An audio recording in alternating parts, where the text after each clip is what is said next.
Hey guys, this is my session 8 build, a cat shop MCP server secured with OAuth plus a custom client built from raw MCP SDK. Before I run anything, let me just walk you through kind of how everything in this fits together, and I'll just show a few diagrams to kind of set the stage. So our first one is our system architecture that is set up. So here we have an MCP client session, which is wrapped in an OAuth client provider. It handles PKC or Pixie and token refresh. In the middle, we have streamable HTTP requests that go over HTTP post carrying a bearer token.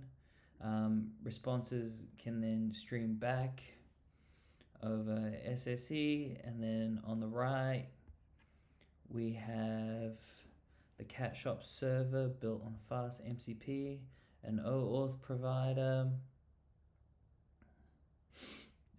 which enforces read and write scopes, and then we also have several tools and an SQL-like database which holds products and then per user cards, so whatever they're shopping for.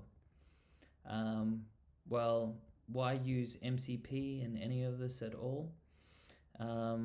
It's because MCP, it's a relatively new-ish open standard for exposing tools to AI clients. The server describes its tools with type schemas, which I'll show you shortly, and any MCP client can discover and call them. There's no custom kind of REST glue that you're used to with REST APIs.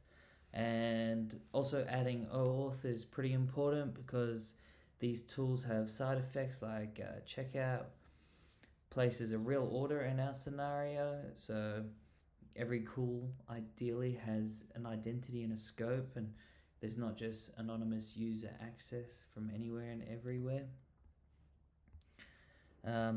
Another important piece, diving further into the OAuth and Pixie, is the OAuth handshake, which I'll just quickly show you over here. So here we have the OAuth handshake. The client dynamically registers and generates a Pixie verifier and challenge, then opens a browser to the server's login page, enter a username. Just in this scenario, only a username is required.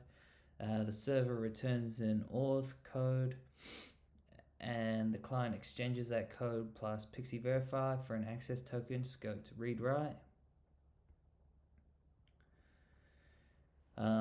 And then a key payoff, I guess, in this scenario is that the OAuth client provider implements HTTPX auth. So once it's all wired up, in every later tool call, it carries that token automatically and refreshes when it expires, and you never have to manage the headers by hand or anything like that. Lastly, I'll show you another important diagram, kind of bringing the system architecture, those OAuth calls, and the MCP server and the DB, and kind of just showing an overall flow of things before we actually go and look at the code. So we've got us, or me, or you, the client. The client discovers the tools and can browse products. So you can see here that's happening. Search products, list products, and it gets the details. It can then add items to the cart, add to cart. It views the total, so ends up upsetting into the cart, user scoped, and then views the cart, gets an item's total, then can go to the checkout, and each call hitting the server, which reads or writes, may which reads or writes the user scoped cart in the database, so that's this here, and returns a confirmed order. Kind of pretty simple flow, but you've got the MCP server kind of sitting there in the middle, a bit of a helper, you the client, and a DB kind of keeping track of everything. Simple and effective for, I guess, an AI workflow. So with that, let's jump into the code. So I'll kick things off with the server. So pretty straightforward. We've got a fast MCP server.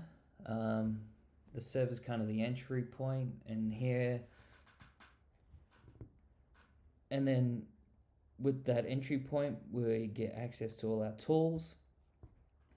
So you can see here this decorator at mcp.tool that resolves the cooler's identity from their token, and that's how carts stay per user. This one, in this here, you can see the different tools we've got. We've got list products, search products, get products, add to cart, remove from cart, checkout, and the one that I added here was that wasn't initially here, but I added was a simple search products. You can hear we've got our doc string, and an OAuth provider wrapper, and then our query, and we just do a simple, like search on the DB, and we can fetch and kind of provide that MCP tool.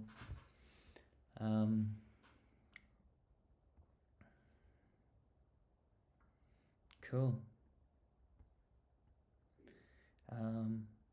I'll just show you kind of things running as you would. So here I've got a client set up, and I'm using the sorry, 1 second, let me just find it for you.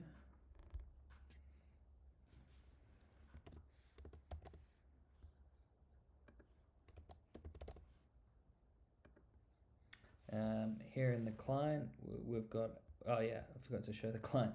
We've also got the client.py, which kind of sets up as our client, and in here we've kind of defined our AI. We're just using GPT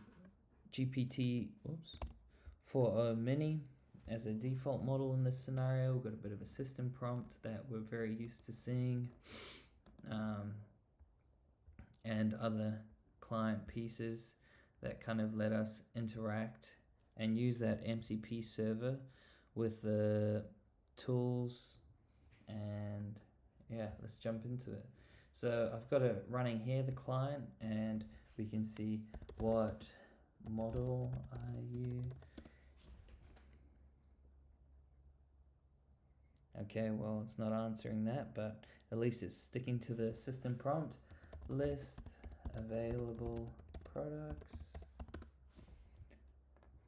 So in this scenario, we would expect the AI to call the list products tool, and we've got our server running here, and we can see that kind of happening, but not really in a way, because it's kind of not coming through in this stream. But we just posted that to the MCP, which we showed in our diagram just before.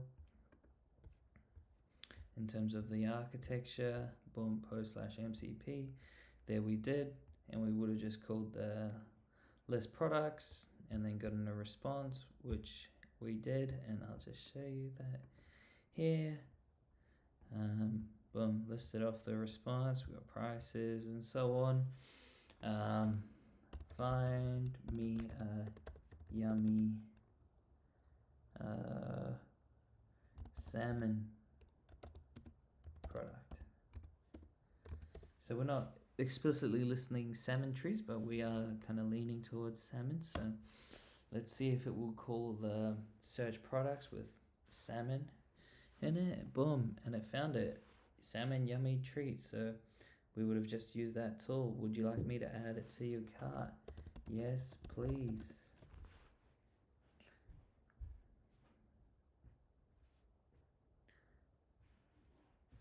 Okay, maybe the AI is probably not as smart because yeah, it's kind of running locally and all that. But yes, add salmon treats to cart.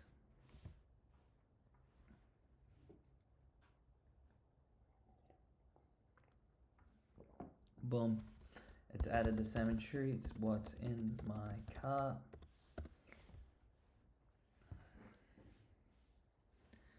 Boom, there you go. We got salmon treats in our cart. On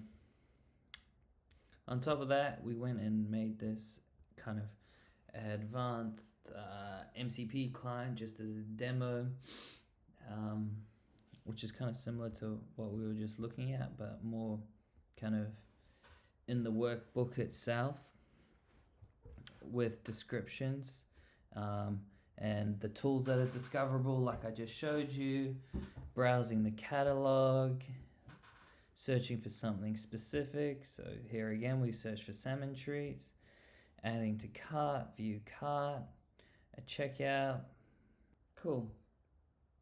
And here we are, just finishing at the checkout. But lastly, I'd like just to point out, why MCP and just not traditional REST. I think if I'd already known the endpoints and what I'm writing by I was writing the client by hand and everything, well then REST is kind of an obvious choice, but MCP just flips that switch once an AI agent is the one making the calls instead of me. It can list the tools, and that gives the agent the full list of what it can do. It gives it types at runtime. It doesn't need to read any docs first. The schema lets it check its arguments before calling. Every response comes back in the same shape, so error handling doesn't change tool to tool. And auth is set up once on the transport, so every call already carries the right user. So an agent that has to figure out the tools on its own, well, I get that's what makes MCP that's kind of the whole point of MCP. Makes it powerful. It kind of allows the agent to be that first class citizen and access everything and anything it needs to do to get things done. But thanks for listening.